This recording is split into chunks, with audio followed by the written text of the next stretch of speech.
Eskom posting a modest profit of 1.3 billion rand in its interim results, but it is warning of another 20 billion rand loss for the full year in March 2020. Releasing the results earlier today, interim CEO Jabu Mabuza said despite all of the challenges, there has been some progress. Eskom also warned of the huge municipal debt that it is absorbing. The debt burden rose to 454 billion from 440 billion at the end of March. Municipal arrears increased by 5.2 billion rand to 25.1 billion rand for the reported period. Soweto's outstanding debt remains of great concern. This trend is not sustainable. We've increased by 5 billion for the first 6 months. If this trajectory continues to March, then you add another 5 billion, we're going to be sitting at around 30 billion. A 10 billion increase year on year in terms of municipal arrears. That is a key item that needs to be addressed with the support of government. And in terms of Soweto, a total amount of 16 billion that is outstanding. We have made a write-off during this first 6 months of 3.6 billion, which is linked to what we term in duplum interest, where the interest then exceeds the capital, and we then have to write off that of 3.6 billion rand. Interim CEO Jabu Mabuza has thrown his weight behind Andre de Ruyter. De Ruyter will be taking over as Group CEO at Eskom in January 2020. We were never given any script as to whom to appoint. We were told to appoint the person we consider suitable and the person we as a board and Eskom can work with. And that's exactly what we've done. Eskom says it requires a cost-reflective tariff increase, and it is pressing ahead with taking the energy regulator to the High Court, saying it needs higher tariffs. Soweto, SABC News, Johannesburg. So 25 billion rand, that's what is owed by municipalities, almost a total of what is due to Eskom that it is struggling to recover from various municipalities. 3 of them, especially in the Free State, we mentioned them earlier on the Mangaung Metro, there is Mantsoba, as well as Mantsoba and Mafube local municipalities, and the threat of being without electricity between 8 a.m. and 2000 hours. This is what Eskom is warning those residents if they don't cough up. Our colleague is there, Thabiso Khatebe, talking to residents and also talking to officials about how they could circumvent this situation, which Eskom says it doesn't want to lay on the residents. The consumers are going to be hard done up by this cut off of electricity, and absolutely no electricity in weekends. I think this is what they're saying, Thabiso. What are residents saying about this situation looming large over them? Scary numbers that you're talking about there, Eskom, this municipality is owing Eskom billions of rent. Earlier on, remember, I told you about Maluti Apofu, which is currently placed under administration, owing Eskom about 4 billion rent. And earlier on also, we spoke to Eskom directors or rather officials saying that 11 municipalities in the red. But we'll see what's going to happen because the MEC, the local government, is promising to intervene in terms of giving advices to those municipalities. Yes, of course, I've got a couple of residents here from Mangaung here in Bloemfontein. Just to tell us, what are your problems as far as electricity is concerned? Okay, electricity, sometimes when we got load shedding, sometimes we don't get to arrive at work in time because there's load shedding. Even when we get home, sometimes there's load shedding. We can't cook, we can't do anything for our kids because there's load shedding. Even in the hospital, there are people in there who their lives are depending on the electricity. So in a second, a life of a person can change because of the load shedding. Yes. You also talked about the prepaid. You're saying that it's too much for the residents. Some people cannot afford. Yes, and another thing is that I don't understand why do we come to load shedding? Because we are paying the prepaid. So why we have the load shedding? Because the Eskom cuts the electricity. Why are they cutting the electricity? Because it's not like we are owing them. We are paying for the service. Why sometimes they cut for electricity, and they also sometimes they increase the money to buy electricity and then the units. Yes. One of the residents here, talking to us about problems that they have about electricity at hospitals, load shedding, and load shedding. I've got Uputi here just to tell us, what are the plans if Eskom switch off electricity next week? No, what they are doing is not good. So I think they should find a consensus with the municipality. And remember, people are living on grants. So some of them, they can actually pay for the electricity, even if people are paying for the electricity, but they suffer for the consequences of the municipality. So what I'm pleading for the municipalities and also for Eskom is that they should find a consensus, and then actually that's supposed to be written off, because a lot of people are suffering out there. So they can't even pay for electricity, even the ones that are paying, even the taxpayers, because you always bail out Eskom, but they don't show any progress, and actually they are supposed to read those debt out. They're supposed to find actually a reasonable consensus. You're also complaining about prepaid, like other people, prepaid meters. No.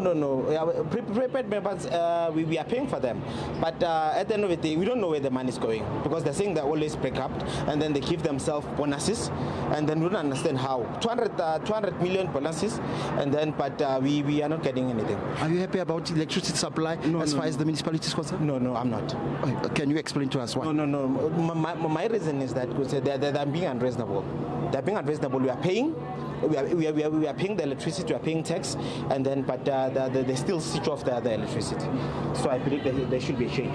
Yes, Austepi, residents here of Mangaung saying that they are not happy about the power supply from Eskom, and they also saying that they want Eskom and also the municipalities around here, especially Mangaung Metro, to sort of come to senses, like sort of reach a common ground, not to switch off electricity next week. The other issue that they are raising here, it's prepaid meters, saying that they pay a lot using these systems of prepaid. We'll see what's going to happen next week, but fortunately Eskom is talking to municipalities, as we've heard earlier on. The municipalities were here, 3 municipalities who are in the red were here, trying to come up with ways to sort of pay their bills, pay their debts. Thank you very much, Thabiso Khatebe. My colleague there in Bloemfontein, is that like being in negotiations with officials and Eskom sending out an advisory saying, other than those that they directly supply households, that is, these areas will be affected. Thabiso is in Bloemfontein, which falls under the Mangaung Metro. So Botshabelo, Tabanchu, De Wetsdorp, these are just some of the areas who will be affected. In Mafube, you're looking at Frankfurt, Cornelia, Tweeling, and parts of Namahadi in Mantsopa local municipality, Excelsior, Ladybrand, and Tweespruit. So residents are facing what could possibly be a Black Christmas, as many have warned. We'll go back to Thabiso Khatebe, my colleague there, in just a moment, and we'll bring you more from other parts of Soweto.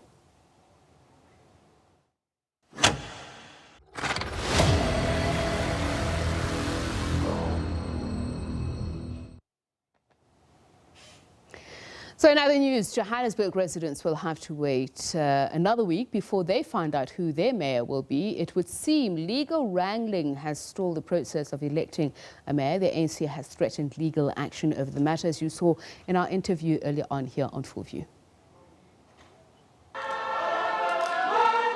The ANC upbeat and confident they'll reclaim the country's economic hub. We're pretty confident, but like any other election, you know, you have to wait till the lady sings. I don't want to say the fat lady, but the lady sings. But the hopes were dashed when proceedings were abruptly stopped. My decision, councillors, is that we postpone this meeting to the 4th of December and the 5th to deal with the quarterly reports and this election of the mayor. The DA, which hopes to retain the mayorship, welcomed the decision, insisting legal clarity is needed. Nobody who didn't get anything more than 136 votes would be mayor. You needed 136 or more. But let's say you had 70 people abstaining, that's 200. Then would 101 be enough out of 200? You don't want to challenge it in a court. Let's go and get the legal opinion. But the ANC, optimistic since reclaiming a vote from the DA in recent by-elections, believe these are delaying tactics for political trade-offs. They are threatening legal action. Are you choosing it because you were given instruction by another party to postpone the meeting because they still want to bargain and make some decisions with the DA? So we do not know, but as the ANC, we are clear that the DA was running away because they know that the ANC and its partners today were going to emerge victorious. Meanwhile, the EFF, which are kingmakers in the 2016 coalition, are also fielding their candidates. Our candidate mayor is still Musa Nobela. Even on the 4th and the 5th of December, we're still going to field a candidate mayor to lead Johannesburg. We think that we have gained adequate collective and individual experience and expertise to could provide decisive and proper leadership to the city of Johannesburg. Meanwhile, the DA says the delay will not have an effect in the running of the city. City manager Dr. Ndiboni Swani Lukwareni is the acting mayor. Natasha Piri, SABC News, Johannesburg.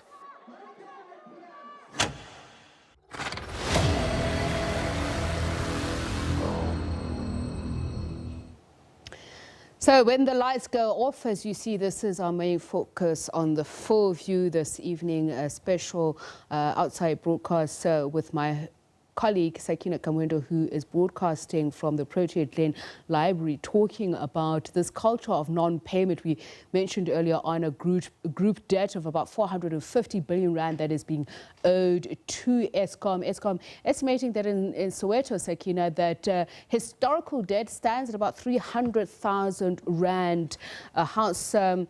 What is being said about what led to the situation and how to possibly get out of it? And that's exactly what we're trying to get to the bottom of, Tsepiso. And as you rightly pointed out, Eskom's debt, and looking at Soweto, Soweto owes more than the next 10 municipalities combined. This is what they owe to Eskom. When we were doing the research this morning for this particular broadcast, the debt of Soweto and those municipalities owing to Eskom was around 36.8 billion rand. Well, there was an announcement from Eskom earlier this afternoon, so that debt has now ballooned to 40 billion rand. So this is, of course, a very serious situation. And as we were saying before the lights literally went out on us, the president has mentioned that things need to change. And I think everybody understands and everybody knows that it cannot be business as usual. And the residents in Soweto are saying, for the most part, that they are not averse to paying. It's not that they don't want to pay. They are saying that they will pay a flat rate, but we'll interrogate all of that as well. So perhaps just to start us off again, because I think some people may have missed out, let's just start again by looking at the debt situation from Eskom's perspective. And of course, we talk to the principal debt and of course interest. Yes. Sakina, just to put things into perspective, on average, on a monthly basis, Eskom supplies electricity worth around 250 million rands in Soweto. Eskom only recovers around 40 million of that on a monthly basis. The debt as it stands currently for Soweto is sitting at 16 billion rands. 5.2 billion rands obviously being the capital amount that is being owed, and about 11.3 billion of that being the interest that is owed by the residents of Soweto. And that's one of the bugbears for the residents of Soweto, to put it mildly, the fact that they feel that the interest is astronomical and they don't understand how it got to that amount. It is true, Sakina, and if you look at what we've been doing since 2010, Eskom embarked on a program to install prepaid meters in Soweto. so that then the residents can start buying electricity while they can come then and negotiate with Eskom in terms of the outstanding debt that they have. Because the arrangement that we had at the time was that you install prepaid electricity, you start buying, and then based on then your behavior, after 3 years, then we will relook into the debt that you owe. That's what Eskom has done since 2010, and we've embarked on that. To date, we've installed around 80,000 prepaid meters in Soweto. There's only about 40,000 customers now that are still left on the old conventional system. And we're hoping that with the prepaid system that we've installed, then it will assist the customers to manage their consumption and then start obviously paying for what they consume. And before we get to the residents and their behavior, I'm trying to understand how Eskom has allowed this situation to escalate to the level to which it is. What sort of accountability do you need to take for that as Eskom? Sakina, it has not been easy to recover outstanding debt in Soweto. Eskom has always been trying with the disconnections and all of those things, but we've been experiencing a lot of resistance from the communities. So we have really been trying over the years, but it has really not been easy. There's been protests all over, preventing Eskom from really trying and deal with this issue of debt. Yes, we admit it has come to where it is now, but it's something that we all need to now really talk about. It's something that it's a situation that is not sustainable. It's a situation that really need to find a solution. But how are you going to find a solution? You couldn't find a solution to the point where you are now sitting with 40 billion rand owed to you by municipalities and Soweto. Like I said earlier, my point to say prepayment, it is the way to go in terms of dealing with debt. Because once we have prepayment, then we do away with the system of billing. Which is currently what we had previously, where we bill you or you consume, then we bill you after, and then you have to pay. And but then that's not working. Prepayment, it is working. Where is it working? There are customers, Sakina, that are continuously buying, that are paying for their services, and we thank those that are doing that. But yes, close to 80% of customers that are on prepayment system in Soweto in particular, Sakina, they are not buying at all, and hence you see. Hence, I'm saying it's not working. That is the reason you see that we have now embarked on this disconnection drive, Sakina, to try and make the people of Soweto to pay for the consumption. Is there any political consideration that needs to be heeded here as to why Eskom has failed to actually collect the debt from Soweto residents and the municipalities that owe them? Look, Sakina, I think even the president has pronounced to say we must all start paying for our consumption. I think we all know that financially Eskom is not in a very good standing, and hence you see that we've really started to... But that's not what I'm asking. Yes. I'm asking whether there has been political pressure brought to bear on Eskom not to collect rates from residents. I wouldn't say there was political pressure. I think there was a lot of inefficiencies within the organization, and hence that's what we are dealing with now. You see that now we've embarked on this disconnection drive. So it was not necessarily political pressure, but it had to do with us maybe not having done what we were supposed to do. That's staggering.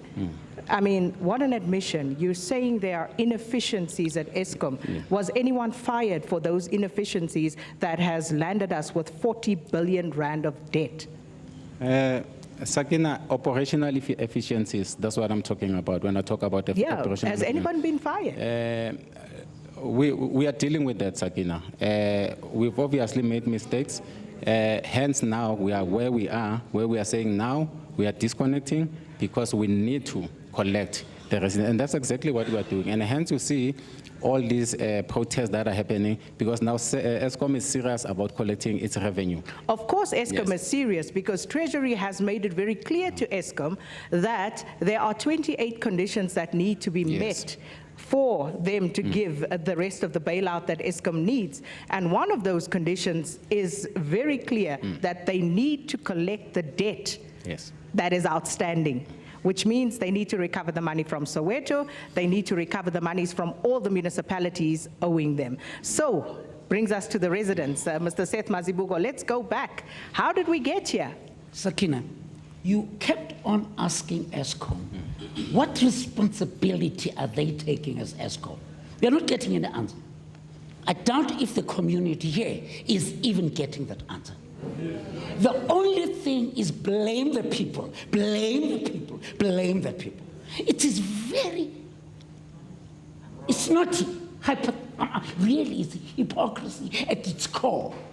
The councillors of Soweto marched to Eskom. That it is when councillors could not even deal with this issue of Eskom lying to the people.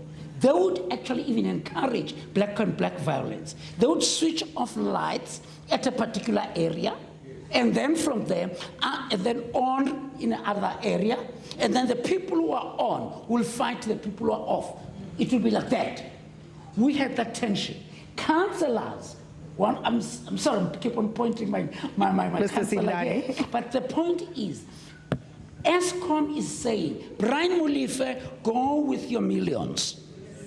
Brian Molefe, go with the golden handshake, not Brian. And then the next thing that happened is, but the people we are going to run after, unfortunately, it's you, the poor people. And that is just where Eskom is. And that's where the vote. Let's park that point, Sakina. The issue, I keep on hearing people say, Soweto doesn't want to pay, yet Soweto get this culture of non-payment. The issue of the culture of non-payment is not only Soweto, that Bloemfontein is having some problems also as we speak. It's not a Soweto thing. It's a national crisis. Yes. And we should be sitting here holding a codessa instead of asking the gentleman here. I mean, we should be calling the minister to be sitting here. Yeah, but it would be remiss of me not to point out that the situation is slightly different in Bloemfontein, in the Mangaung municipality, in Mafube, in Lekwa, in Mfuleni. The situation there is that they do not procure directly from Eskom as consumers, whereas Soweto does. Sakin, I stay in Orlando. Divided by a road, the other side is City Power, Noorgeseg. That in itself should tell you. And in Noorgeseg, the City Power also is adding on its solar system. In Orlando East, where I have 48.8% of its population being senior citizens who are on grants, can't get a solar system. What does that say to Eskom? So let me ask that. Let me ask that not to Eskom. And the people of Soweto have never, and please let that be known, have much as we said to the people prior during apartheid days, much as we said to people, don't pay. We must come back to the people of Soweto and say, now it's time to pay, and talk to them, and not talking somewhere. And not want to switch off on Black Friday. Okay. And not want to switch off during Christmas. We are simply saying to our people that now, stay in the dark. I think that's a great segue to bring the councillor in. In terms of what Mr. Mazibuko has just mentioned, what is your responsibility in this regard? Well, thank you, Sakina, and good evening to your viewers as well. I'm not a councillor, let us put that one clear. I represent the ANC, I'm the chairperson of the ANC in my ward. Sakina, let's put things into proper perspective. Mr. Nati here says, when they try to come into Soweto and collect, we stop them, there are protests. Sakina, that's not true. The fact of the matter is, when Eskom comes to us, they come with the security company that is guarding their technicians. That on its own, it tells you that there is a problem. What we are saying is the residents of Soweto in particular is that Eskom, when you come and you want to do your audits, you are welcome. Come and do your audits. The people of Soweto are saying, We want to pay. We understand the fact that there is nothing for free. What we are questioning, it is the kilowatts that the Eskom is currently using. Remember, these kilowatts were implemented 2008 when we were experiencing load shedding. We currently have Kusile and Midupi. So the issue of load shedding should not be even on the table. We shouldn't be discussing about that. If Eskom was efficient, I'm happy that he said they are highly inefficient. He himself, he's struggling with some of the questions that you are asking him. I can tell you now, they've thrown him under the bus because there are certain things that I'm going to ask him, and I would expect him to respond. His chairperson today, when he was addressing the media, he said the special allocation has been approved. So if the special allocation has been approved, what is it that they cannot deal with in terms of making sure that we get the electricity that we want? As resident of Soweto, we are saying, give us a flat rate. Come and tell you what they did last week in my ward. Before you tell me what they did in your ward, let's talk to this issue of the flat rate, because it's got the whole country in a bit of a frenzy. Because if you allow Soweto to pay a flat rate, you cannot have a different dispensation for the rest of the country. So how is that going to work? The flat rate, this is how it's going to work in Soweto. In Soweto, we are saying we want to pay 150. They must calculate how much 150 will they collect in Soweto alone, the houses that are in Soweto. Currently, they are not collecting even half of what we are proposing to them. They are not collecting half of that. And I heard him, whilst we were out of lights, I had a discussion with him. He says, in Soweto, 22% currently in Soweto, they are on prepaid. And even those who are on prepaid, they are bypassing. Now, my question is this. In my area in particular, we would have a situation in Sakina where you call an Eskom because my house would have an electricity fault. And when the technician arrives, they will tell you that there's something that I do not have in order for you to be switched on. However, let me bypass. Tomorrow I will come and fix it. And tomorrow they don't come and fix it. They don't come. And one of the things that Eskom does is that on the prepaid, Sakina, we would go, they have deals with some vendors. And one will go to a particular vendor, and when I want to buy Eskom, they would say I must buy it at Shell, for an example. Then if I don't buy it at Shell, I want to go and buy it at Pick and Pay. It's not working. It only works at Shell. So that means Eskom and the vendor, they have a deal that says, you must block these numbers. They must come and buy only here. And if you don't buy here, then I want to... Now, we are saying all these things, they exacerbate the problem that we are having currently in Soweto. Okay, so I can't give you a free pass on that one, because in as much as you say you have Eskom technicians who come, they do a job, they go away, and they never come back, I can imagine that that is true in some instances. But let's also be honest and say that people actually do go out to willfully bridge the electricity connection. It's true, Sakina. It is a fact. In a meeting that I said, their heads, it is a fact. In a meeting that I said with Eskom, we had a meeting with Eskom at Randfontein. I proposed to them, I said to them, there are people in my area that have bypassed.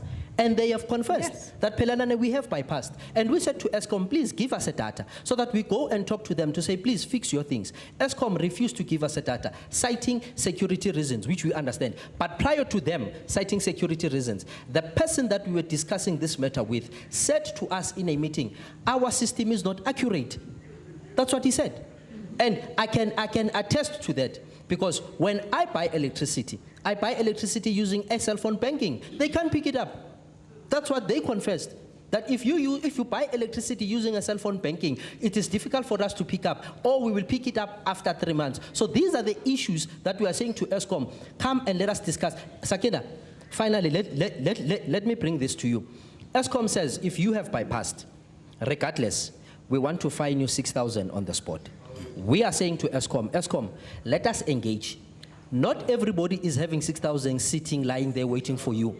Let them, those who have breached, we are saying to them, you have breached and there has to be a penalty. But surely Eskom needs to recover the cost. But they can't pay, sending people out can't pay and getting cash, the reconnection Let done. us enter into a payment agreement, because you have caught them. Let us enter into a payment agreement for them to pay 6,000. We're going to come back to that point, because how many agreements are we going to enter into? But I want to go to you, Mr. Taha. You were shaking your head vehemently with regard to my point that people do willfully bridge their electricity connections. People do not breach because they want to breach. But they do bridge. There are challenges that led to them bridging, because there's no way that you can live without electricity. The electricity, it's quite expensive. That's why we resolved at Sanco that we need our people to pay 150 per household per month, because that electricity will then last them until month, and they have monies from grants, they are able to buy electricity. Then there's no bridging in that situation. Mr. Taha, you are the chairperson of Sanco in Johannesburg. You are in a coalition with the governing African National Congress. If you feel that electricity is too costly, why didn't you take it up with your alliance partner? We took it up with Eskom. No, you must take it up with your alliance partner, because they are the governing party in this country. If you are saying you represent the people and the people are saying this is too much, we can't pay it, you're sitting right there with the leaders in this country. Did you take it up with them? We are in a process to talk to the minister. How long? Currently, we are speaking to NERSA and Eskom about 150 flat rate. And I want to also come back to the issue of the debt that Eskom is saying Soweto is owing. Sitting here, we have a house in Orange Farm, as an example, that reflects in Soweto. So how do you then say Soweto owe you so much money when the audit, when you do the research and do follow-up, the house reflects in Orange Farm, reflects in Soweto? How did Eskom come to that conclusion to say that debt that they have is in Soweto? So, chairperson of Sanco, chairperson of ANC here in the region, tell me, have you guys spoken about this flat rate arrangement? You heard him saying we have agreed to pay 150. So we have consulted. So you have agreed on that? We have consulted people of Soweto, and they told us one thing: they want to pay 150 per household per month. Did you escalate that to province? Currently, that matter is in discussion with the province, and we are saying, as the ANC, we are the leaders of the society. We represent the society. We lead the society, and in as much as we are in government, Sakina, we are saying, Eskom, you are our SOE. Please be considerate when you do things. For an example, Sakin, you cannot come with your security guards and say you want to collect when you are switching everybody off. In my street, they switch the entire block, and not everybody has bypassed. There are people who are consistently paying, and there was proof to that effect. They were able to produce the slips, and we went to them. We said, your approach in trying to collect, it is putting us at loggerheads with you, Eskom, and because of that, you are making us to look like people who enjoy closing the streets, and we are not a violent society. It's just that Eskom comes to us and they switch off everybody, including those who are paying. Is part of that problem an infrastructure problem? It is. Okay, we'll come back to Eskom on that one. David Zaidel, let me come to you as a behavioral economist. Listening to what Councillor Sindani and the other guests are saying about the culture of non-payment and what the reasons are behind that, and also talking to the fact that he says when Eskom does come, they actually come with security guards to protect them. And, you know, what sort of impact does that have on a community? So, thank you. The issue here is an issue of relationship and trust. Every relationship, be it marriage, be it business, be it this, is trust. And what I'm hearing over here, there's lack of trust. There's a lack of trust of Eskom believing that people are paying for what they're using. There's lack of trust of people buying the electricity, and they even think that there's deals done on the side. So first of all, trust needs to be built. The second thing is, when you're trying to get somebody to pay a backlog, there's got to be some kind of incentive. There's got to be some reward for that. The reward, you have to nudge. The concept with behavioral economics is nudging. You've got to nudge somebody to the right place. Nudging means doing something that's good for them. It's good for you as well, but it's good for them. And the only way you can tell somebody what's good for them is if you have a clear plan. To say to somebody, pay it, and then after 3 years, we'll have a look to see how we're going to reward. That's not a plan. A plan is pay a certain amount, bring down the debt, and at 3 years, this is how much you'll get back. There needs to be a definite incentive going along. I've got a major issue, unfortunately, with a flat rate situation. Paying a flat rate for something that is variable never works. I'll give an example. At a university once, they did a test, and they said all the students will get the average pass rate. What happened in the first test? Some students got 85, others got 20. They got the average. What happened next? Next round of test, the student who worked hard to get 80 said, I worked for 80, but I only got 60, so I'm going to work for 60. The student who got only 20% said, hey, I got 65, I don't have to work. It dropped. After the third time that they did this test, everybody failed. And people have to understand, in South Africa we have rights, but the other side of a right is a responsibility. And if you're using electricity, you've got the right to have it, and we all have the right to have electricity. But you need to understand your responsibility is to pay for it. And you're only willing to pay for it if you trust the supplier who's giving it. So I think, going back to the beginning, the core thing that has to be sorted out here, that I'm hearing all the time, is trust. What about affordability? Because that's the other issue that's being brought to the fore, where people say, we cannot pay. And if I look around the room as well, quite a number of elderly people, and if they really cannot afford it, what do you do in that situation? So with affordability, you need to think out the box. And thinking out the box is getting some kind of a sponsor, maybe. The president's looking at getting other sponsors in, maybe to stop using mostly Eskom electricity. Maybe we need to start installing some solar and get that sponsored in some way. Sakina. Seth, hold that. I want to go to King Sibia there because I want to give everybody an equal opportunity to speak. And you've actually taken Eskom to court. Yes, thank you so much, Sakina. The whole center, the central point is here. Eskom, today I'm surprised when they say we are owing 16 billion. Eskom says to us we are owing 18 billion rands. That's a central point.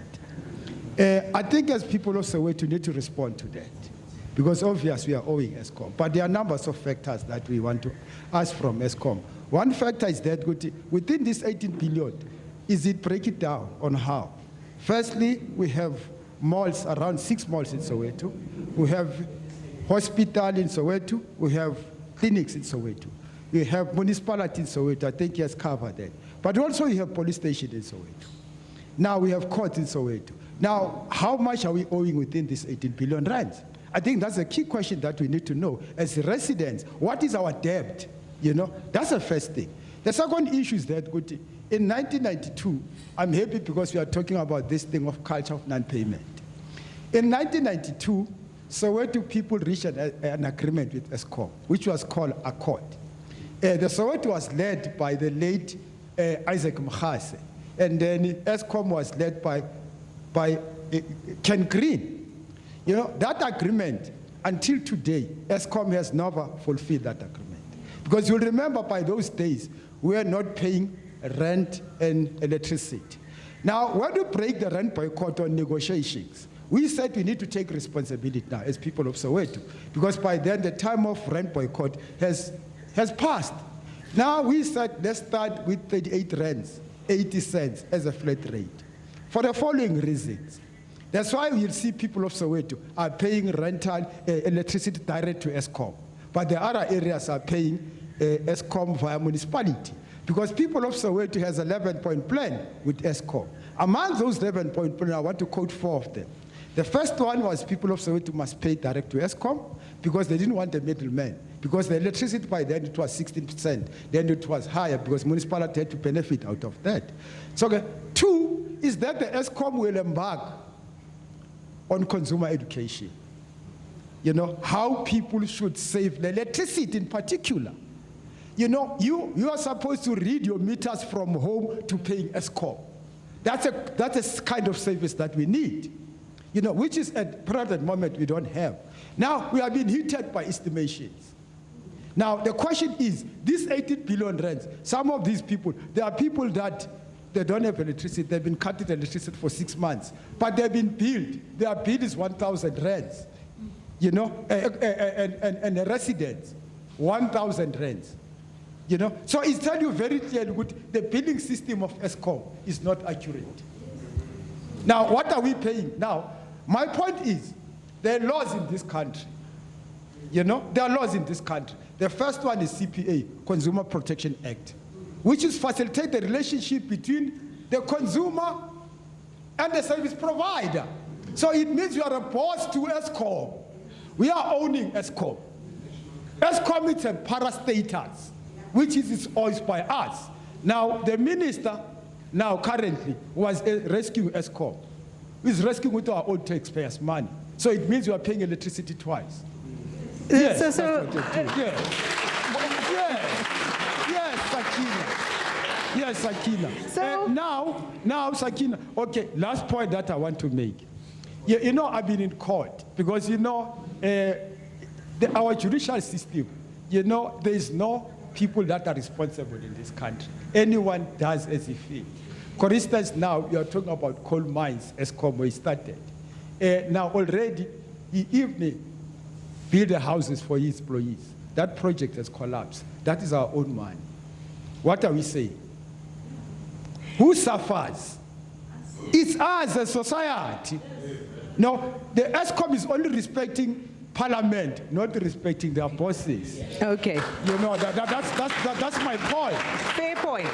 Now, I hear the points that you are making. However, coming back to the issue of that debt. So, and Eskom, you do have a case to answer, because I saw Africa Check also tried to do some fact-checking on those numbers, and there is a discrepancy. There's a certain amount that they also could not find as per the financials that you have out in the public. So maybe you can explain that. But with that being said, when it comes to even if you have to pay 30 cents, why is it not being paid? Simple. What is important, Sakina, is a communication between Eskom. Exactly. It's a communication between, if you can't. Why should Eskom have to tell you to pay the 30 cents? No. For instance, how much do I pay? Do I know how much is a kilowatt, Sakina? I'm asking you. But don't you think that's irresponsible on the consumer's part as well? Sakina, the law said, I must pay for what I've consumed. I must know my bill. I can't pay something that I don't have a weight to say on. Are you saying to me I must keep on footing the bill but not saying anything? No, you must say something, but you must also foot the bill. But Eskom doesn't want to come to me. Then what do I do? But you know how to pay Eskom. Why must Eskom come to you for you to pay the bill? My simple question is, let me pay for what I know. Okay, have you paid for what you know? Correct. You see, what I know is that I need to know what is the... You see, for instance, 2008, when financial crisis started overseas, Eskom increased electricity 18.2%. Now, 2015, 2016, 18%. Now, by 2030, the electricity will be very expensive. No one will afford the electricity. Yeah, but the point has to be emphasized. Yes. That rate applies to the entire South Africa, not only to Soweto. That point has to be emphasized. No. I still have to speak to the gentleman at the end there, Mr. Trevor Ngwane, and who we came to know all those years back as, that person causing all the trouble with the electricity situations here in Soweto as reporters. So, looking at what is happening right now, listening to all the conversations that are going on, talk to us about what you think is the problem here. Well, to start with the electricity price increase, the lack of affordability. From 2002 to 2019, electricity tariffs have gone up 500%. And you are right, Sakina, it goes up for the whole country. So what it means is that Soweto is actually fighting the battle for all South Africans, just as it did in June 16, 1976. It is these grannies here, these old men here, who were dying facing the Boers in 1976, and we got our freedom. Today, they are being forced to fight for electricity so that all the poor people in South Africa can have a basic right, electricity. There can be no modern life without safe energy. So, Soweto, unite, fight harder. Don't allow...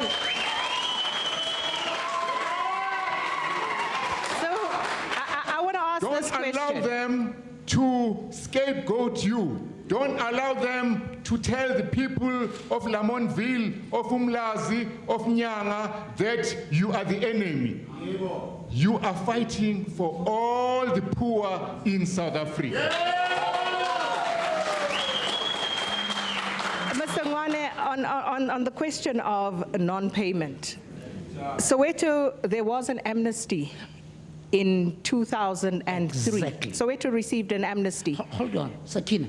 The Minister Kikaba came to Soweto and said to people, all what we have been owing is going to be written off. This is the amnesty that I'm referring to. Can I ask our chairperson? Okay, I was going to ask the question. Written off? But okay, the question has been asked about the amnesty that was given to Soweto and what happened. It was written off, so Eskom, they are not accurate in them saying we owe those billions. And one of the reasons that I need to one of the things that I need to point out is that during that time, when the ANC-led government said, we are writing it off, it was precisely because they were going to introduce the meter system. And the people of Soweto said, you can't introduce the meter system, the prepaid, while we're still on meter system. Then the ANC-led government took a decisive decision.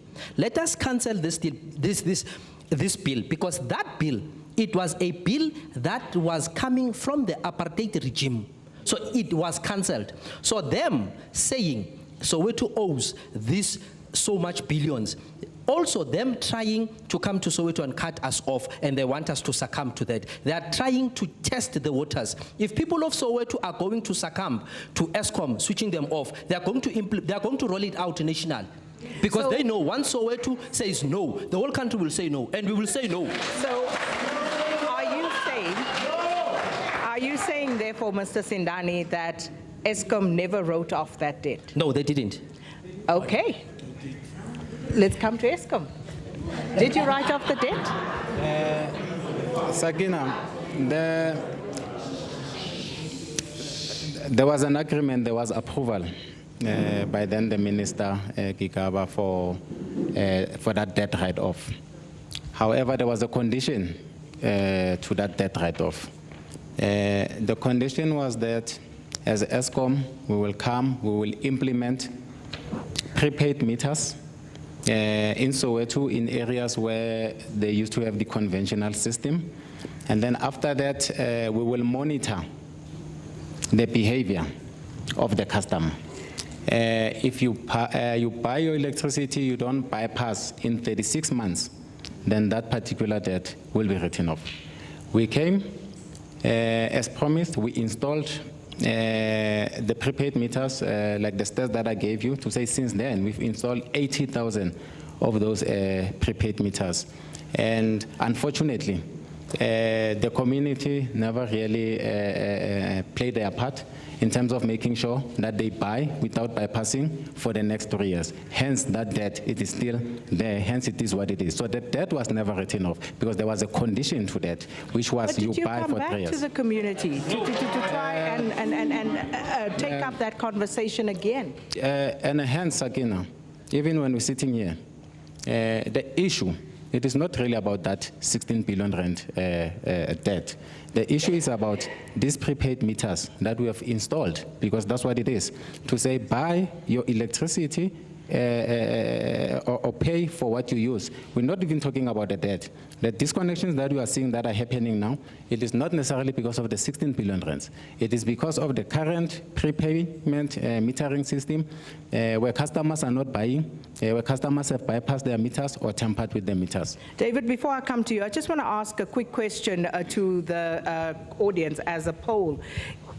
If that particular proposal were put on the table to you again, where Eskom came and said, we are going to install those meters, the prepaid meters, and you need to then pay for a certain a period of time, and after that, we will write off your debt. Will you pay? Yes. Okay. Sakina, let me say this quickly. The issue of the meter, the prepaid.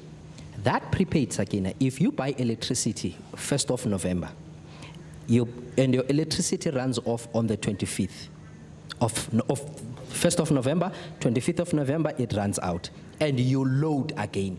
The kilowatt, the first one, the first kilowatt, it will be 100, it will run, for argument's sake, it will be R1.28. When it runs out and you reload, the kilowatt will go to R2.24. And when we ask them, why are you setting up your kilowatts to run in this fashion? Because then it becomes too expensive for me to reload electricity before month end. They said to us, you have to make sure that you buy electricity that is going to last you for the whole month. Now, that is not sustainable, Sakina. We are also saying, as people of Protea in particular, when that agreement was made to write off the debt, Protea was not existing, particularly from extension 1, where we are now, Protea Glen, up to extension 35. For apartheid, we were not there. We only came in this dispensation. So when he says it's about 6 billion, that includes us, that just tells you how inaccurate and inefficient Eskom is. But let me also ask a question that someone raised earlier about, I think it was King Sibia, about the other government entities that operate in Soweto and big business. Do they owe you? Sakina, all our businesses, we are monitoring them on a monthly basis. Those are the large power users. But do they owe you? No, they pay their bills on a monthly basis. On time? On time. And as soon as, just like any other customer, as soon as they default, and then we would go and also disconnect them for non-payment, and then whenever they pay, then we reconnect them. So business is owing? No. Business is paying? Our payment levels when it comes to large power users in Soweto is almost 100%. What about government departments, government entities? Are they paying? Government entities are paying. The schools, they are paying. We are monitoring them. We've got different classes of customers, and we are monitoring them. There are people that are looking after those ones. They are paying. The challenge that we are facing, it's on the residential customers and mostly in the prepayment environment. And again, let me just correct something, because this agreement or this debt write-off that we are talking about, it's something that happened in 2014.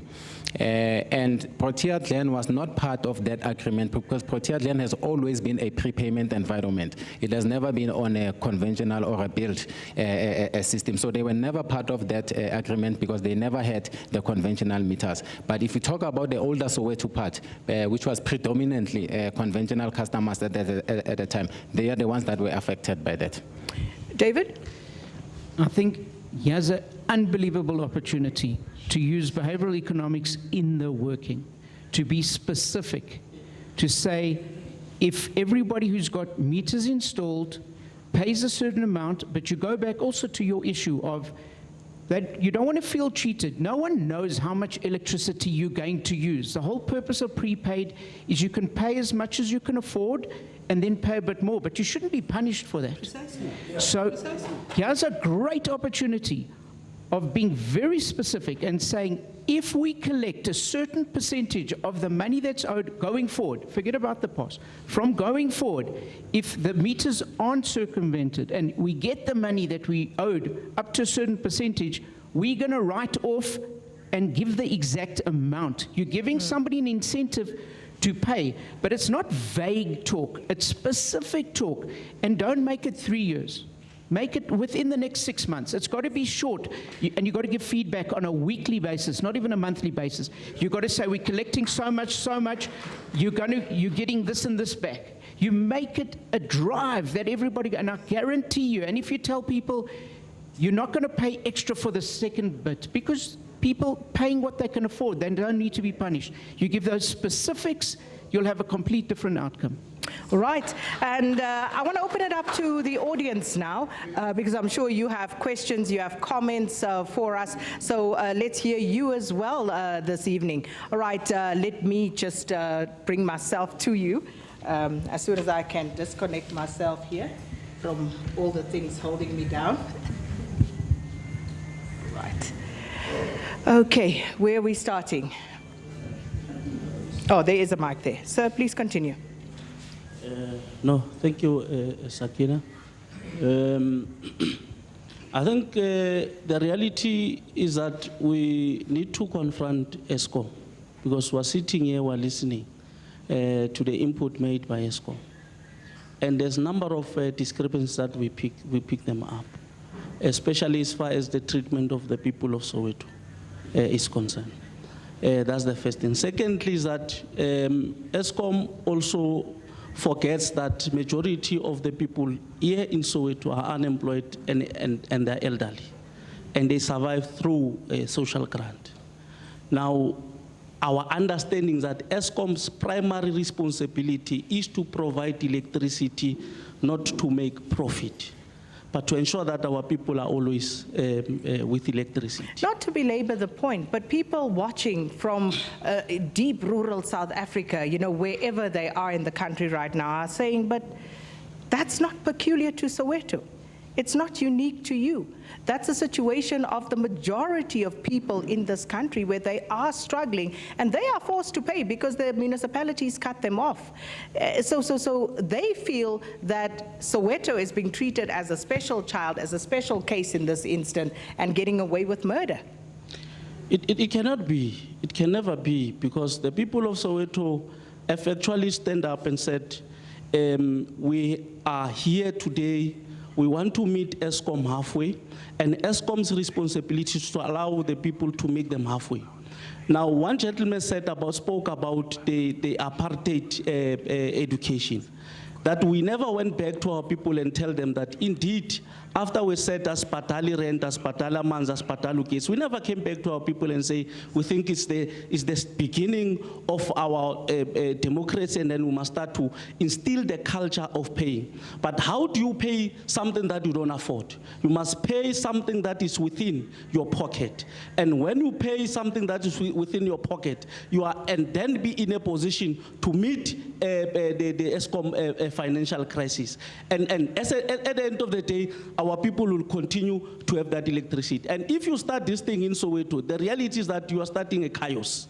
You start a chaos in Soweto, and we must, at all costs, avoid it and ensure that at the end of the day we meet all these things. But lastly, one mistake that Eskom equally is making is that, you know, the system that I like about the previous administration of the city of Johannesburg, when they introduced a prepaid water, they give our people 10 kilowatt of electricity, of water, a free basic water, right? And our people were able to buy 6,000. They were able to complement. Immediately after that water is finished, they're able to complement, they buy 50 rand, and then they complement a month. Why can't Eskom do the same thing? Give our people 400 kilowatt of electricity, those that are on prepaid. Give them 3 kilowatt of electricity for Wasn't that the case? Didn't people get, you know, a certain... There's no answer. Now, once Eskom gives our people 4 kilowatt of electricity for free, I can assure you, In the next 2 weeks, our people will complement and will pay 150, and that will complement a month. And ultimately, our people will have electricity, and they will get something out of the people of Soweto, as opposed to now, they're not getting anything. So we must be able to assist Eskom and ensure that we talk to our people and they start to contribute. And this is a proposal that we're putting on the table to say, start to look at this particular proposal and start to collect, because you are not collecting anything as far as the people of Soweto are concerned. Well, SABC News has to continue, and of course coming to you live from Soweto, and we will continue our town hall debate here and talking to the electricity situation in the country. When the lights go off, we heard the threats that Eskom have made in terms of cutting off the Mangaung municipality, also Matsopa and Mafube in the Free State, and there are others who have also received threatening letters that their municipalities may be cut off as well. So the one thing that we need to do is find a solution, because it cannot be business as usual. I'm going to hand it back to the studio, but we will continue here in the town hall in Soweto. So with that, it's back to you.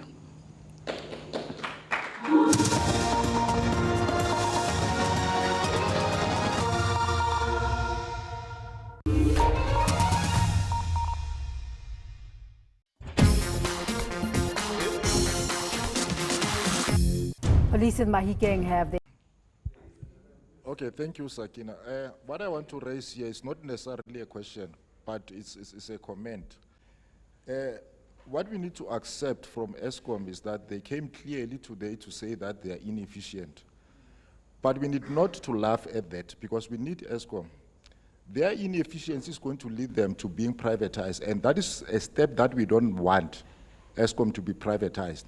We're sitting here at Project Land Library, Ward 13, and the problem that we're having with Eskom is communication, number one. On the 18th of June, we were at the very same library here to try and come up with a solution to this issue. I understand what is happening right now is a talk show, but at the end, we need to have a solution to the whole problem. Eskom came to us and said that what they are going to do in terms of helping people to buy electricity is that their first step will be auditing. And we understand that auditing can be done at their offices, whereby they check if you buy electricity or not. And then after that, if they discover that you are not buying electricity, then from there, they will come and normalize you. That's what was said here on the 18th of June, 2018. And after normalization, if they come back and discover that we have breached again, that's when the fine is coming out. But right now, Eskom ambushed this particularly this VD, at 3:00 a.m. That is Monday the 17th. And then they came and cut electricity to everybody, including those who have paid, who are paying for electricity. And the problem that we're saying is that Eskom is inefficient, but we need not to laugh at them. Their problem is communication, they lack communication. Because our understanding was that electricity cut should come after normalization, when we have breached, after they normalized you. So right now, Eskom is playing a yo-yo game with us. And what I want to indicate to the people who have fined the 6,052 rand is that Eskom collected that money illegally to them. So what we're trying to do as Abahlali Bala Etlen, we are trying to make sure that we get all those people who paid the 6,052 rand, and we are going to make sure that Eskom refunds their money, because Eskom is now reneging from their initial agreement to say when they are doing audit, they are not going to cut electricity. I've got that slip here. And what is important is that if everybody paid 6,050 rand, we are not going to allow Eskom to play a divide and rule game with us. And the other thing is, when we had that meeting, we had the councillor here. And I don't know why the very same councillor is not here today. Because on the letter, he was invited.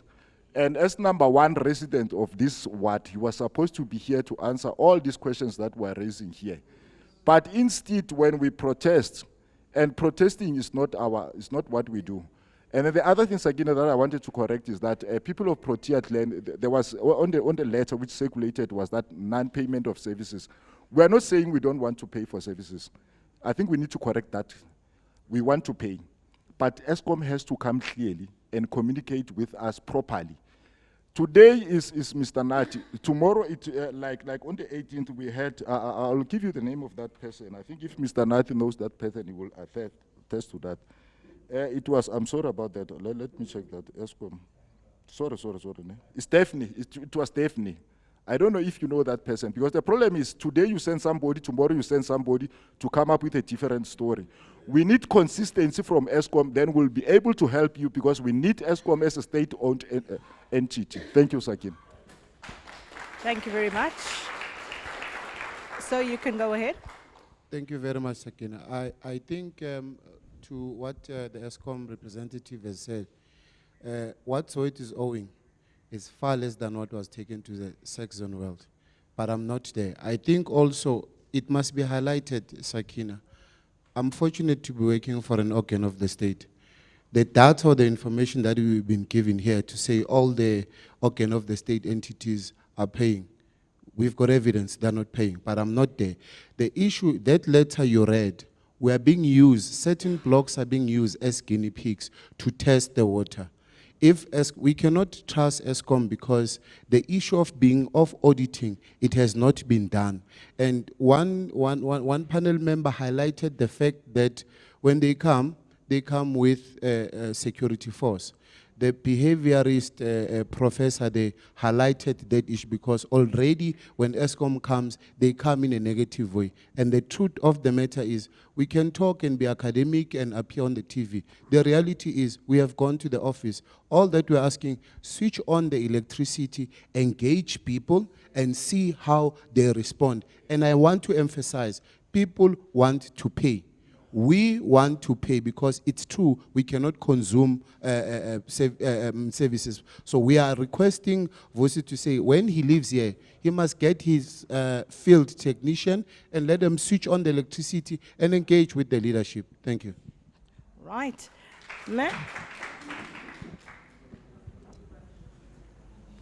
Good evening, everybody. My name is Sophie. Mano, I'm staying extension 2. My lights, it doesn't work. Before they switched the lights, my lights was off. I've been to road report twice to go and report. I've been to Richway to come and report. They said they come, I've got they give me the reference number. I've been there. They give me the reference number. They said they will come. They will come and fix it. I just want to come and fix it, and then I will pay. Because I can't see, I can't walk, I'm staying in a light, in the dark. Yeah, because everybody's got a light. But me in 2212, I haven't got a light for 5 weeks. And I've been to road report for twice. I've been to Richway last week. There's nobody comes. I keep on phoning. I haven't got any money to phone now. Thank you. We'll certainly try and follow up and see if we can find some form of a solution here to this problem, because I don't think when you sit here with people who, were there at the forefront of the struggle, if you think about the history of this country, this is not what people fought for.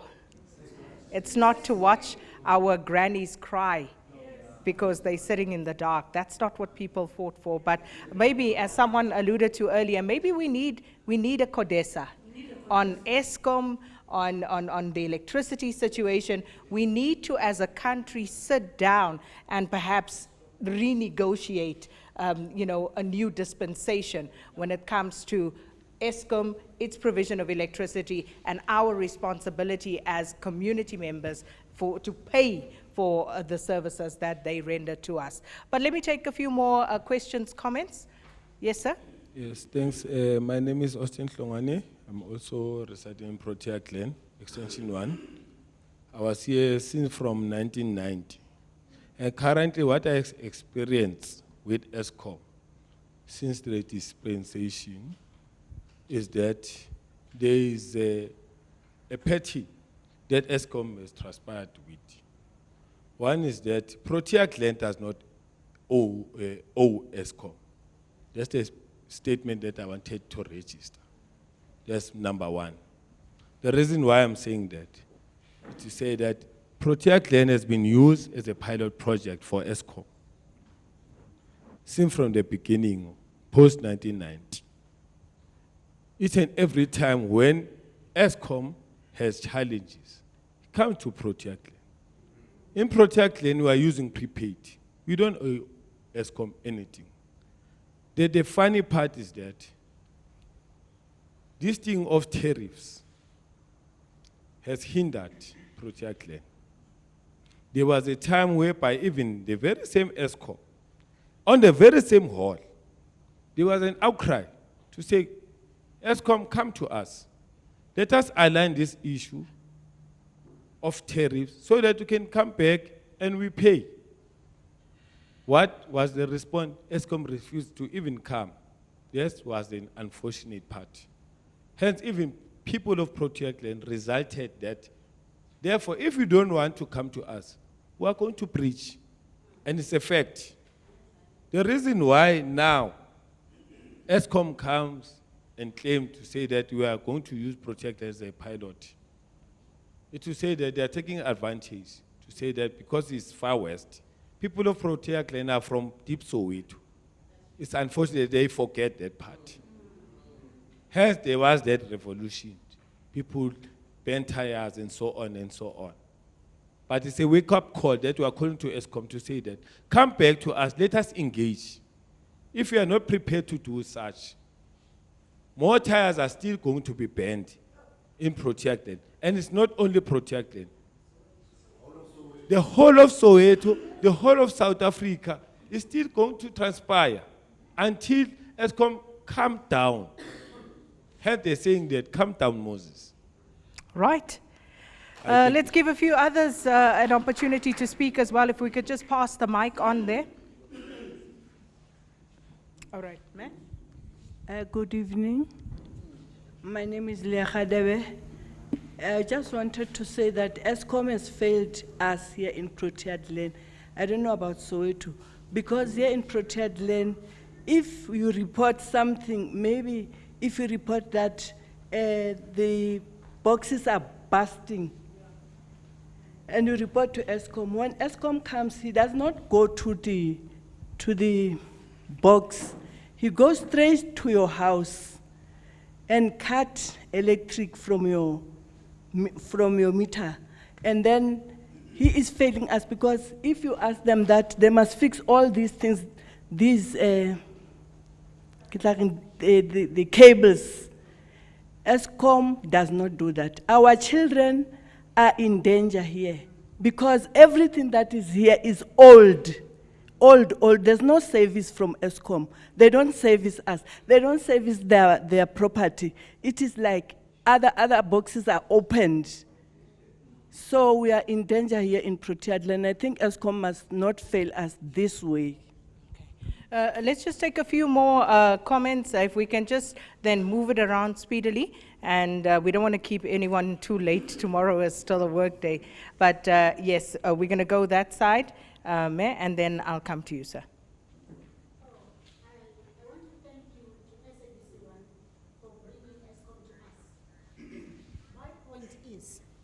That I want to ask from Eskom. How many of our parents, how many of us that depend to electricity, that breathe with electricity, like Mom Ruth that we buried on Thursday in Ward 34. I am from Ward 33 in Rockville. So what I want to know from Eskom, about 30 years ago, I was working for the company called WACO. We're doing electricity appliances. The things that are fitted in Soweto and the things that are still rated in our boxes in Soweto are written WACO and Siemens. How many years ago? Why don't you come and save us? Because our electricity is cutted by default. Your boxes on the street, Zifile, have fallen apart. Now you are blaming us as residents. Why do you blame us?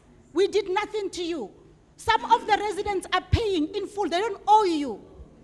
There's an old lady in Ward 35.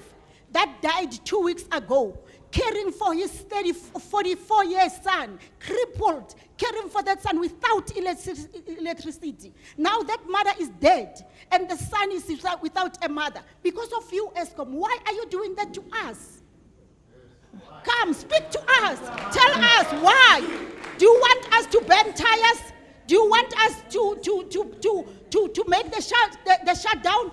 Do you want us to say no Black Friday tomorrow? What do you want us to say, Eskom? Please tell us. All right, sir, if you can just come this way. I'm a resident of Protea. On Tuesday, we went to Eskom in Randfontein, and we met a guy called Mashoud and his team. We're accompanying some residents from Protea, from Extension 7. They had some receipt that they've paid the 6,000. And they stayed about 2 weeks now. It's 2 weeks now. They're still, the electricity is not reconnected. They've asked Eskom, why are they not being reconnected? Eskom is saying they're having a backlog. How do you continue cutting people, then when, after they've paid the fine, the 6,000 rand, you are having a backlog? That's cruel. And others, they went to plead there. They say they can only afford to pay the 2,000s. They had about 200,000 rand in cash that they wanted to give to Eskom so that they can come negotiate further to make arrangements for the payment. Eskom is always giving people, officials that cannot take decisions, officials that doesn't have powers. So I don't know who's responsible to make decisions for Eskom. Is it Nezra? They determine the tariffs. And lastly, as we negotiate with Eskom, one finger is pointing at us, 3 fingers is pointing at you. We want Mulefe, you must give us that 10 million we want to give Eskom. Okay, I'm really going to start wrapping it up now. I'm going to take like one and the gentleman at the back. Is there anyone, a lady? If there's one lady who wants to say something, I'll take one. So it's going to be these two, 1, 2, 3. All right. So, yes, sir. Good evening. Okay, similarity. Well, I'm coming with something different because I hear everyone is talking about prepaids. Now, I'm going to talk about conventional. Now, sir, tell me this. Since the last time I had electricity, it was on the 30th of May at 8:30. It was on a Thursday night, right? Till today, I do not have electricity. And the most interesting thing is that I'm still getting billed, right? I got a bill in June. Guess what? In my current statement, I take it, maybe I'm not that learned, but when it says current, that to me says that month. Am I right? For the month of June, my electricity, 2-bedroomed house, 2 adults, 1 5-year-old, 1 13-year-old, 31,808. The month before that, which was May, 34,358. Now, sir, when you say Soweto owes us 16 billion, and you are billing me like that, and you say to me you want me to pay, okay, if I had 31,000, what am I paying for?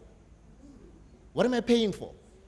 You know? And then the saddest part of this whole thing is that, you see, like Mama says, people are dying.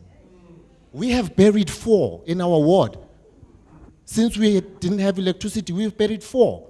And the most interesting part about this whole thing is that if Eskom had came and switched off our mini-sub, then you know what? You'll have a leg to stand on. But right now, you do not have a leg to stand on because that mini-sub, it failed. It failed on its own due to non-maintenance. The last time that a technician was seen touching anywhere near that box was over 15 to 20 years ago.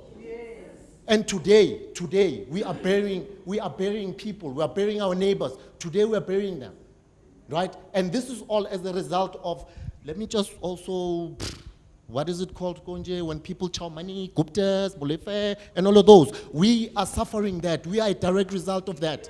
You are sitting where you are sitting comfortably in your own houses, in your big houses, remote control, swimming pools. I'm sure you've never had a text invoice that comes from Eskom that says you owe it 31,000 rand for just that 1 month.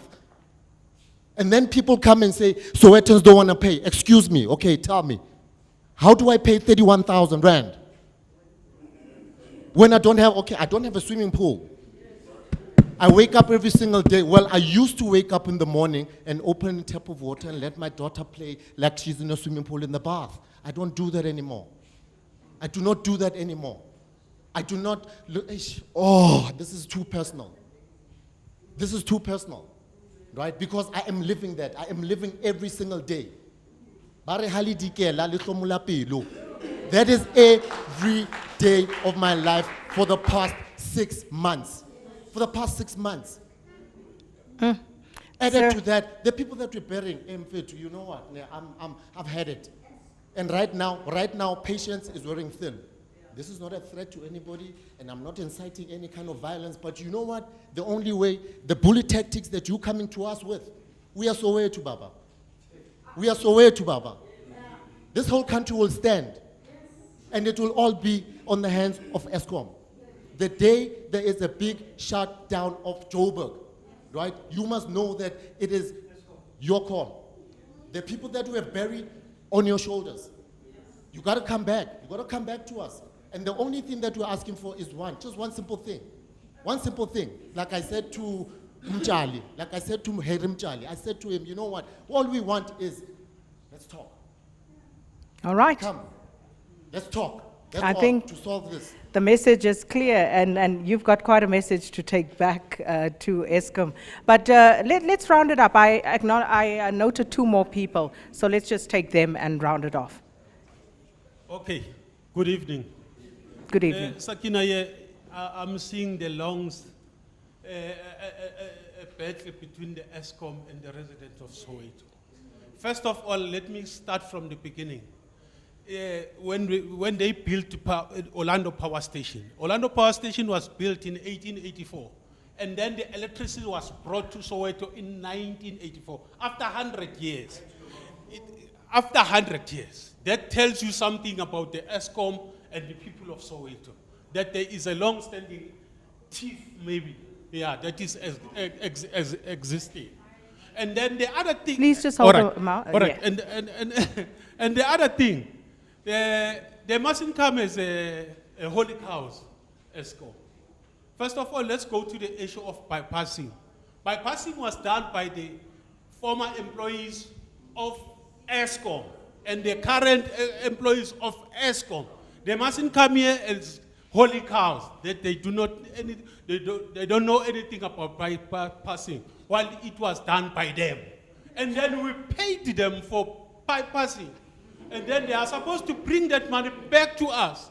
Yes. First, and then maybe the lastly, Nati, it's a poor customer service. Poor customer service. The relationship is not good. You see, I'm the customer to DSTV.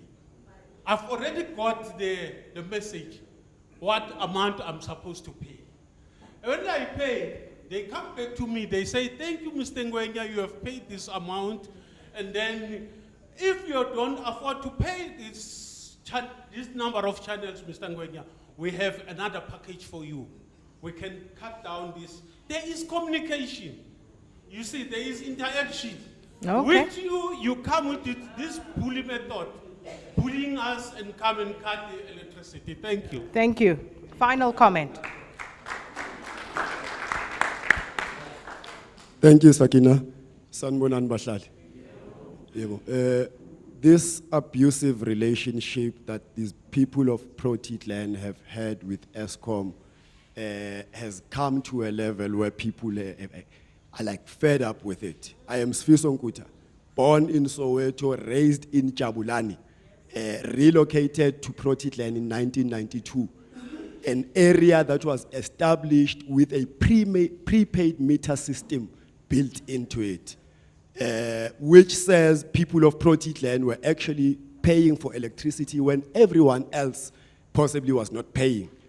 And now the way Eskom has treated us from 92, we had an office here where we used to buy electricity in phase 1 next to our sports complex that got burnt in 1994 because of winter outages that Eskom cannot maintain or even correct today. The community here in Protein has to bear the cold in winter and call Eskom begging for a service that they are actually paying for like every year since I've lived here. And this issue of bypassed meters, I don't know how Eskom works with our people, especially the black poor masses of our people. You can go to YouTube now and just type Eskom electricity meter bypass. There's a lot of videos there. White communities have been sharing methods on how to bypass Eskom meters like from 2002 already.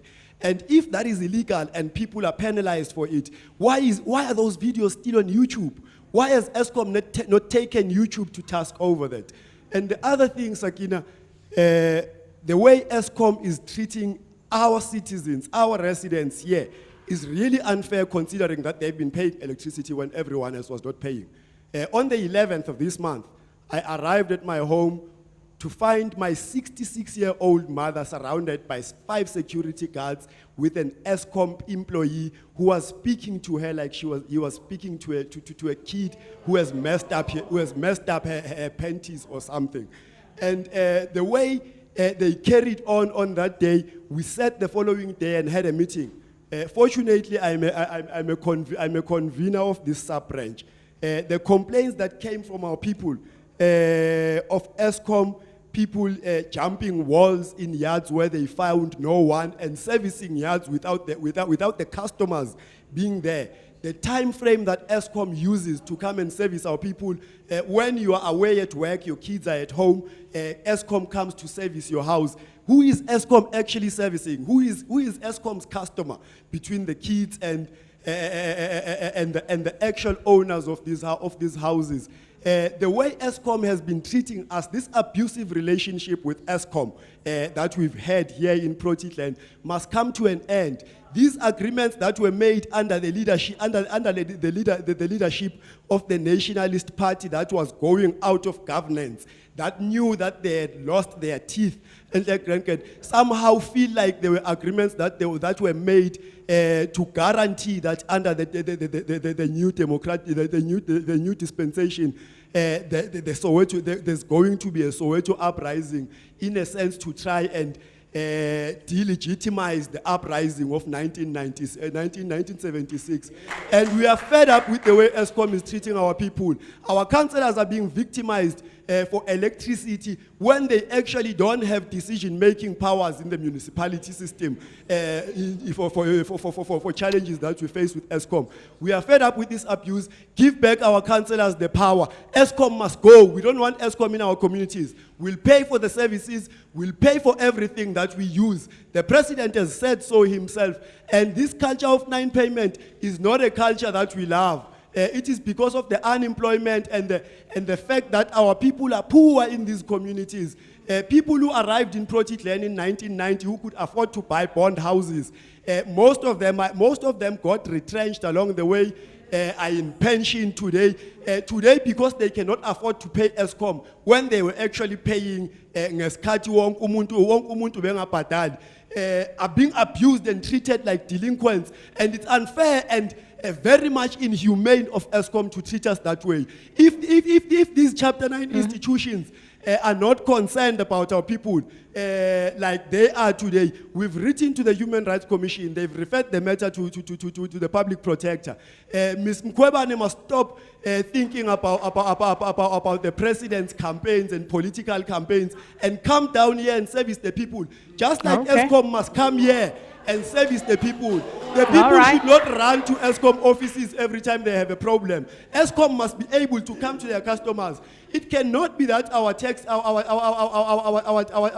collecting revenue, SARS, when it is owed 16 million rands on stolen money, it can negotiate with the thief who steals money, who steals tax money, and Eskom cannot come and negotiate with the poor masses of our people who are hungry and unemployed. Thank you. Thank you. All right. It is late. We've come to the end, but let me just, whilst we are recording, starting on that end, let me give you a minute, just a minute, please, just to wrap it up, your final thoughts. Well, clearly, there can be no solution from the side of Eskom. The solution will come from the side of the people. And I think that what we should do, we should fire all the top management of Eskom and fire all the board members, because those people are there for self-enrichment. We need boards of directors consisting of grannies like the granny who has an interest in keeping the lights on, not people who are there to make a fast buck. When Soweto gets sneezes, the entire country cash flow. So it means the struggle must start in Soweto. I want to address the issue of flat rate because I didn't have that chance. You know, in Sonduzi municipality, there was a similar crisis. But the court ordered that people, low-income people, must pay the 100 rands. Today, the area is stable because there's something comes in. So without meaningful engagement between the people of Soweto and Eskom, will go nowhere. Okay. This is the kind of situation that we'll face. But meaningful engagement. This country was not taken by bazooka, but was negotiated on the table. So it means this country believes in negotiation. All right. Nothing, no solution is better than negotiation. Thank you. The unfortunate situation here, Sakina, is that we're talking to ourselves.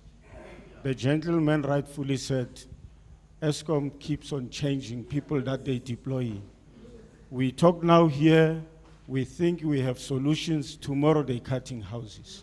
That's what Eskom does. So it's a very difficult situation. But we as Sanko still want to encourage and say 150 per household per month will become a solution. They will be collecting from 5,000 houses in Soweto, for example, 75 million a month, which they're not collecting. So that will become a solution and we'll have no headaches of servicing boxes, of doing any other estimations. That will become a solution and it's going to be a permanent solution. Thank you. Sakina, it saddens me when that old lady could cry like this. This is not what Hector Peterson died for.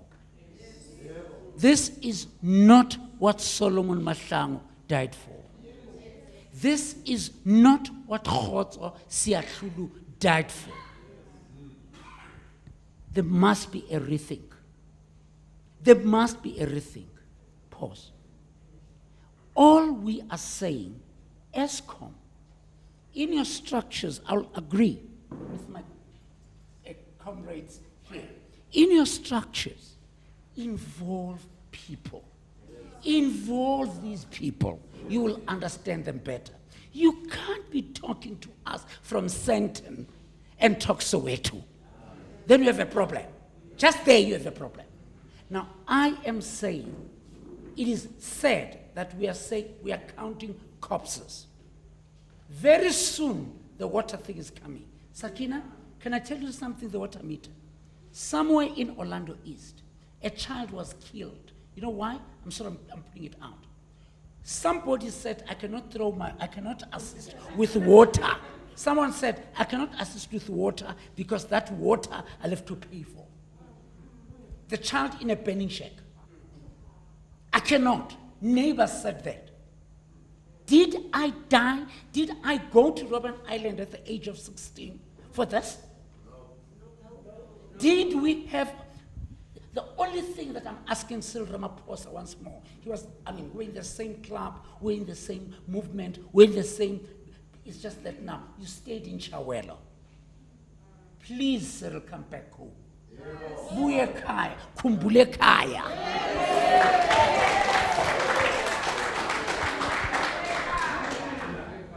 To me, the message is very, very clear. It's a relationship issue. It's a mistrust issue. You've got to rebuild the trust. And the suggestion that was made over here, I think, is fantastic. I don't know if you've studied behavioral economics. Great idea. If Eskom can put in the pre-done meters, prepaid meters, but give a bit for free to start with, show your trust. Let them spend the 150 to top it up if they want to. But then they know what it's for. People get electricity. And if you have serious issues, like the gentleman suggested, no electricity, still being billed 30,000, clearly there's an issue. Let's open up the discussion. Let's rebuild the trust. Let's rebuild the relationship. Without a relationship, you've got nothing.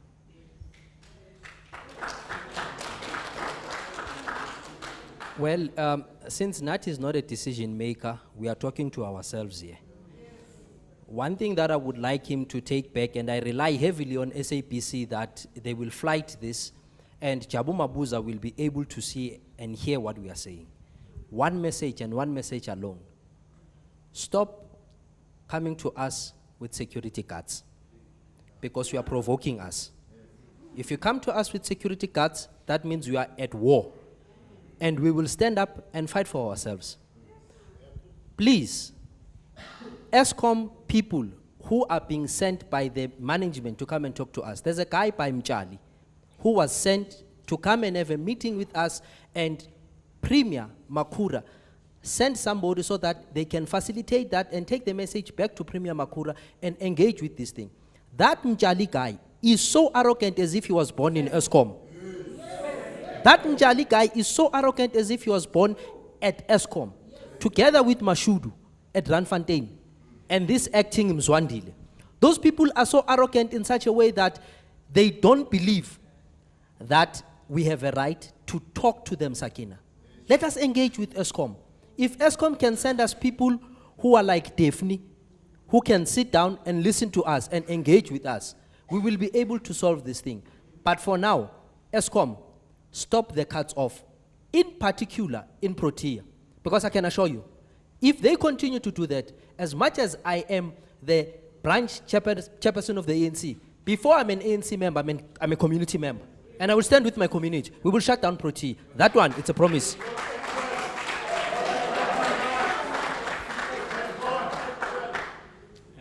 Sakina, firstly, I'd like to touch on the issue of the affordability. And again, latching on to what the gentleman suggested around the 6,000 kiloliters that they're getting from the city of Joburg.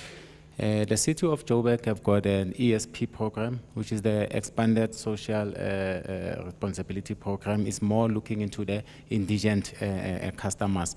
What the residents need to do is to approach the city of Joburg, and then if they are flagged as indigent there, then the city of Joburg forwards the list to Eskom.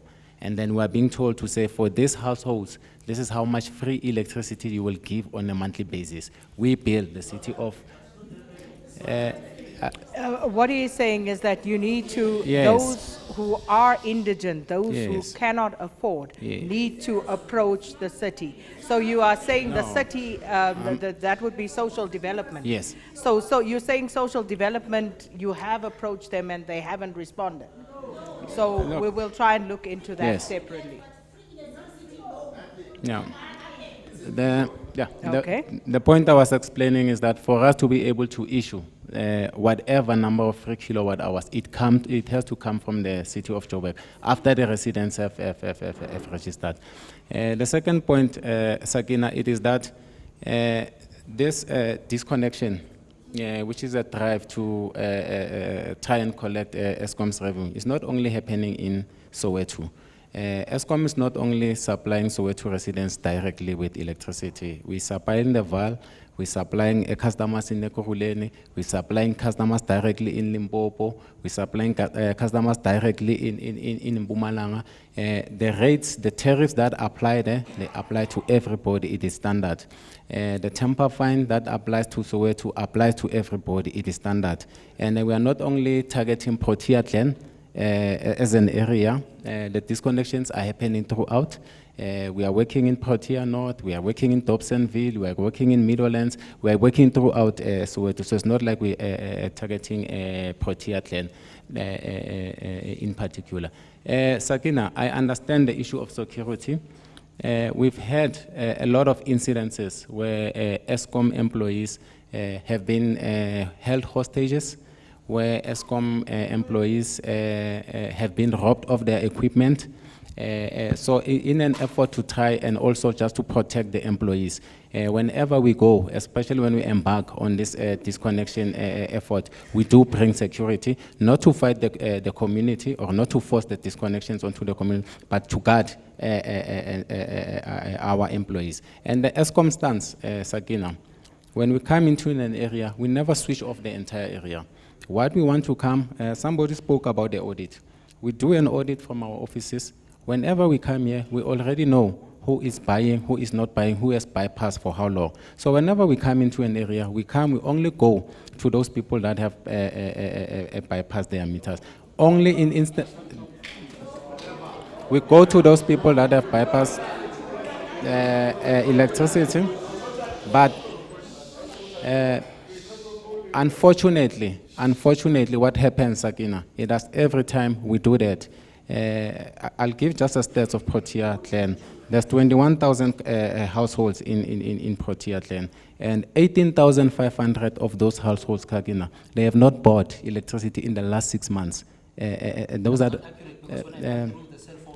no, we do pick it up. That's not accurate. That's not accurate. But Sakina, the stats is that there's 21,000 households in Protea Clan, and 18,500 of those customers have not bought Sakina in the last 6 months. So whenever we come to do the audits, we want to go and deal with those customers. Unfortunately, we are being prevented from doing the work by the community, and it ends up then in that section of the area being switched off until there's an agreement with the community to say there was an area that was switched off about 5 mini-subs in here, and the councillor came, they engaged us, and we told the councillor, say, councillor, if you give us a petition signed by the community to say Eskom will come and work without people being, all right, then we'll come back and work. You know, I think we've pushed this peanut tonight as far as we could, and it needs to escalate to higher levels now. I think Eskom has heard what your concerns are as a community. We've heard those concerns, and certainly we will also continue in our endeavor as the public broadcaster to do this service for the public. So when there is any development, certainly do let us know, and we will also let you know if there are any developments from our side. From us to the panel and to all of you for coming out, thank you very much.